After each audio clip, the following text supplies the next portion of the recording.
Right, what can we expect from this football governance bill, and why are the government doing this?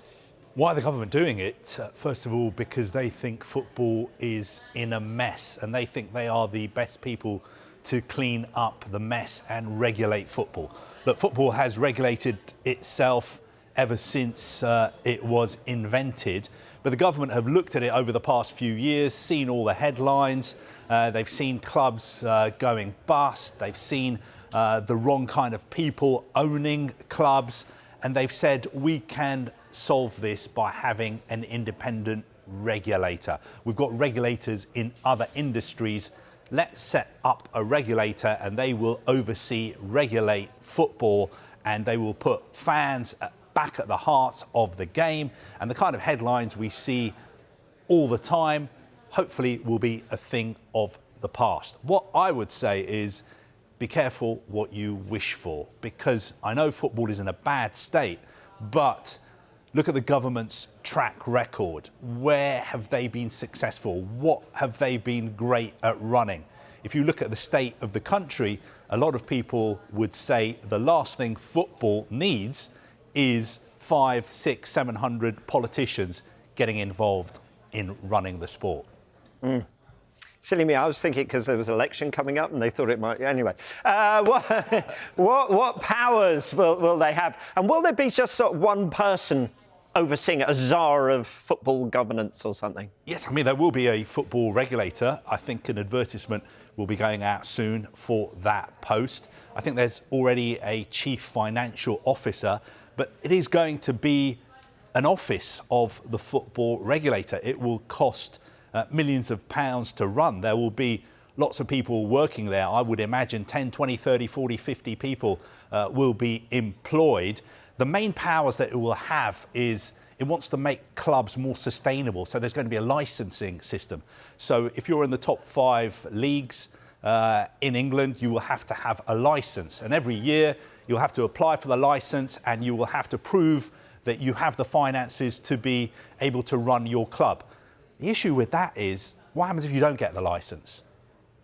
Does the club just not play for the whole season?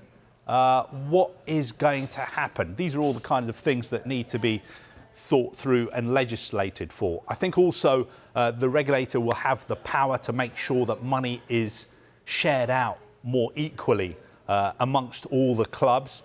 Again, a lot of people at Premier League clubs would say we already give a lot of money away to EFL clubs. We don't need the regulator getting involved in this.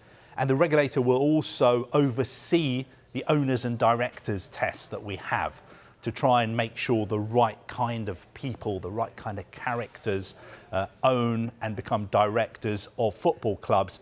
And finally, they will work to ensure that fans are put back at the heart of the game.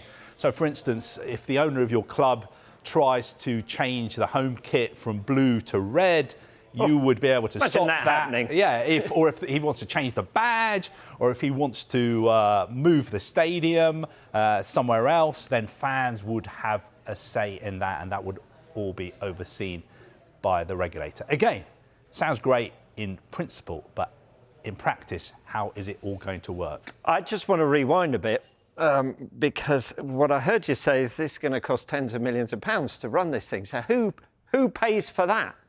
Football pays for it. OK. So football is going to have a regulator and it will have to pay for it itself. And I would imagine that the lion's share of the funding will come from Premier League clubs. I think I've heard talk that it could be as much as 80% of it will be paid for by Premier League clubs.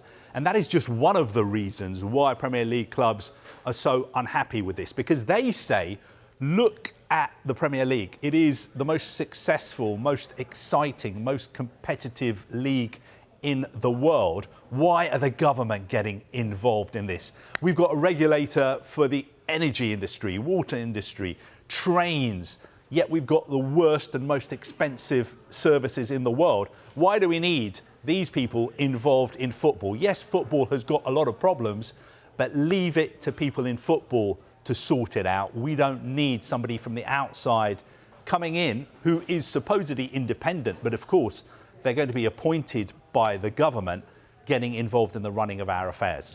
Okay, so I'm being a bit negative, actually. Well, no, I'm just I think there are a lot of positives to it as well, if it works. We'll get onto that now. I'm just trying to process the fact you're not very good at looking after your finances. Therefore, you've got to pay us a lot of those finances to tell you that you're not very good at. Okay, right. I got that. And also, if you break the rules, the regulator is going to have the power to fine you 10% of your revenues. But if you're breaking the rules because you're having financial problems, how is a fine of 10% of your revenues going to help solve the situation at all? It doesn't make sense to me. Okay. So we've done the negatives, and this doesn't need to necessarily all be about the negatives or cynicism. So there must be lots of positives, lots of supporters. So what's the reaction been?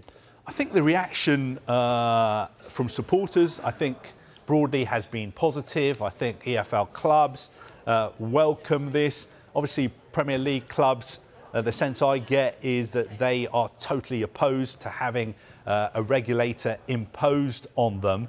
But look, English football does have serious problems. A lot of it has to do with the way money is shared between the clubs. The Premier League is very, very successful. It generates a lot of money.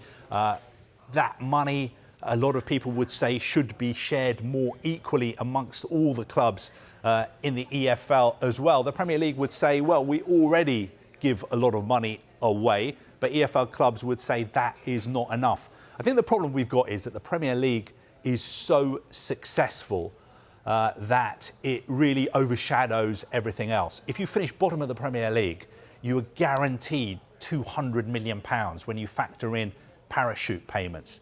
£200 million for finishing bottom of the Premier League. That is double what you get, for instance, for being champions of Germany or champions of France. Yet you drop into the EFL and the TV money goes from something like 200 million down to 8 million. That is the big issue that we have. Money needs to be shared out more fairly. So good luck to the regulator sorting that out.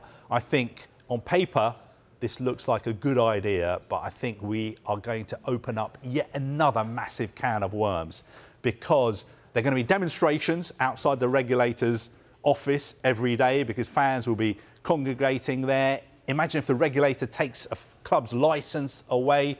The supporters are going to be demonstrating everything that goes wrong in the game.